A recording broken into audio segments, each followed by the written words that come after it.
quelques jours après la mort de William Hurt, survenue le 13 mars 2022, un proche du comédien est sorti du silence dans les colonnes du Daily Mail. Il a assuré que l'ancien compagnon de Sandrine Bonnaire avait vécu des dernières heures terribles en ressentant des douleurs atroces.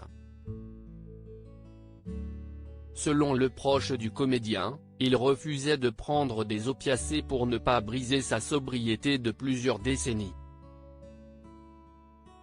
Il n'a finalement accepté les soins palliatifs que lorsque la douleur est devenue trop lourde à supporter, a déclaré l'ami proche. Sa mort n'était pas tant tragique qu'un cadeau. Il éprouvait tellement de douleur et de souffrance et il est sorti paisiblement.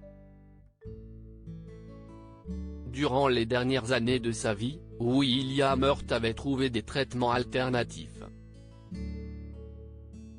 Il souffrait d'un cancer de la prostate qui s'était métastasé dans ses os en mai 2018. À cette époque, il avait assuré qu'il était en phase terminale. Sa soif de vivre lui a permis de vivre encore quelques années et de profiter des siens.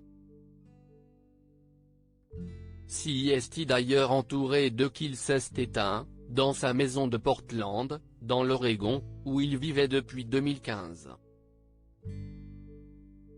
Quand il était sur son lit de mort, il était un peu confus, mais il était toujours très vif, jusqu'à la fin, a encore fait savoir la source.